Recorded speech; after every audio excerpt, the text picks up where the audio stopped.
Hi folks, this is, after I did the Capricorn Ascendant video yesterday, there were some more thoughts that were percolating and I wanted to address them. I should be focused on another signs videos, but I'm just going to do this one so that I can finish this off and finish off these thoughts because they kept percolating. I focused a lot on separations as far as partnerships are concerned with the Leo eclipses. And this is specific to the August 11th, happening in a couple of days, Leo new moon partial solar eclipse. I mentioned marriages a couple of times, but for Capricorn ascendants who have seen a coming together partnerships, I wanted to spend a little time on that. But most of all, I wanted to introduce this concept of, if you were to ask me in a word, I know that the eclipses are happening in the part of the chart that has to do with shared resources. And if you're watching this first, as opposed to the video for which this is an addendum, watch that as well. But the word, it's an evaluation of intimacy. And that's the word. From an astrological perspective, the same part of the chart that holds shared resources is, in modern times, the same house, the same part of the chart where sexuality and intimacy sit. And I don't find that to be entirely true. I find that romantic, sexual flirtation and connections and intimacy, all very important, sit in a different part of the chart. However, when we get to a place, I'm going to adjust this camera slightly. Oh, whatever. When we get to a place that we are no longer dating someone, no longer sharing in each other's joys, but we're actually at a place where we are sharing resources. Finances come together, people start living together, people start working together. Marriages, partnerships, commitments, contractual commitments. It's a whole other level of intimacy, whether or not there's physical intimacy involved or not, because now you're really dealing with each other's problems and each other's baggage. And the introduction of shared financial resources within any relationship creates a knowledge and an intimacy between multiple parties that is even more, it's on a different level than a physical or romantic connection, however strong or intense or at a soul level that might be.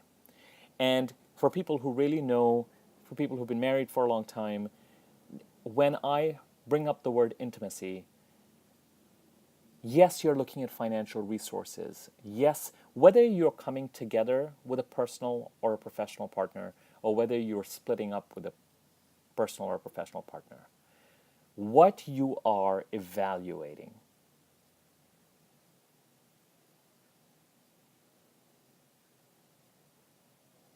is intimacy. So if you are separating from someone, eclipses move backwards. So interestingly, the 7th house is the house of the partner, the 8th house is the shared resources. Just as the 1st house is the house for you, the 2nd house is your resources. So you would assume that first we identify the person, whether it's me or the partner, and then we move on to their resources. But eclipses happen the other way around, and when eclipses hit this part of the chart, as they are doing for Capricorn Ascendant clients, they first come into the shared resources area and then move into the partner. And so if for the past, since December of 2016, to some extent, there has been an evaluation of whether you're separating from someone or coming together with someone, of what it will be like and what it will mean in terms of the shared resources aspect of things. And even if the separation is not a divorce or marriage, and it could be a separation from a partner due to unforeseen circumstances, it's in the thinking and planning of what it would mean to either be apart or come together that decisions really can start to get made. So that once those decisions are made and once there's progress made in that direction, then we can actually turn our direction to the person we're with. It wouldn't be unusual for Capricorn ascendants who have gotten married to, for example, since December 2016 to about now, and remember, the August 11th eclipse is the last eclipse of this kind. So this energy, even though there's a handoff of energies in the second half of this year, and we're moving from leaning into shared resources to leaning into the partner themselves, that's not entirely here yet. We still have about a 6-month cycle that's putting the finishing touches on whatever financial, intimate, living together, working together, how we're going to share things, what does it mean, what do we want, how do we want to do things, or if it's about splitting apart, contemplation of what have we built together, how's, all of that is still going to continue for one final time with repercussions for years to come. But for people who got married under this influence, it wouldn't be surprising if first there was a discussion or a build-up period of what does this mean and how, all sorts of discussions around what it would mean to commit to each other. And then the commitment happens, as opposed to the other way around. So it wouldn't be surprising if people have been in discussion, in planning, in thinking about things, in having wonderful and involved and tumultuous sometimes, but productive conversations, if they got married, about sharing resources. And then maybe the marriage thing was this July or leading to this July because of the July partial solar eclipse in Cancer, which is for you in the house of the partner as opposed to the shared resources. So I wanted to cover the marriage part of it too, because the first video, the primary video, was so much about separations. And the reason why I'm doing a Capricorn video is that Capricorn Ascendants are the largest number of my clients are Capricorn Ascendant, so I wanted to do this. And of course, I've been in touch with them because when people are separate, that's where a lot of focus and energy goes. But eclipses happening in the shared resources and the partner part of the chart can also indicate marriages. So I wanted to cover and honor the marriage part of this for people. And it could be personal, it could be professional. It doesn't have to be a written marriage. But some Capricorn Ascendants may have very well been contemplating or having to deal with separation. And since December of 2016 to January the 21st of 2019, resources are very much part of the planning and thinking about this. Now, starting July of this year into 2020, the focus and attention will turn on the partner. So if you're thinking of separating, are you saying goodbye? Are the divorce proceedings finally going to start? Is the pen going to meet the paper? Is it going to be now about the person? Could you have a change of heart? Some people may think they're going in a certain direction and decide, oh, hold on a second. When it comes to the person, I still want to think about a few things. Remember, with Mercury and Mars retrograde right now, unless you have Mercury retrograde in your birth chart and or Mars retrograde in your birth chart, this is not the time to make decisions.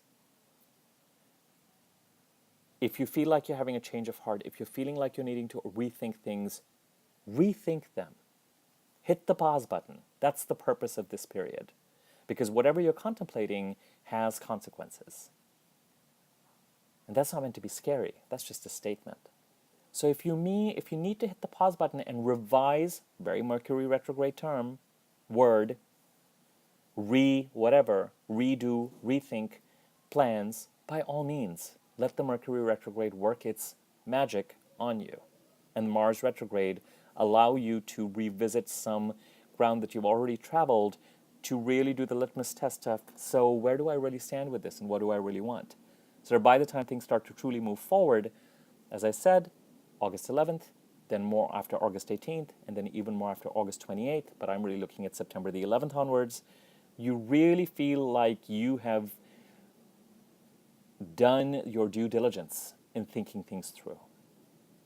And do reflect on the word intimacy, especially when it comes to shared resources. Because it's not really about the money. Now, in certain cases, if you have lost a partner for some due to unforeseen, you may, if you're dealing with inheritances, or you're dealing with credit cards, or you're dealing with debt, or you're dealing with loans, or you're dealing with taxes, it may very well be dealing with the money. But when it comes to partnerships, personal or professional, a lot of this on some level,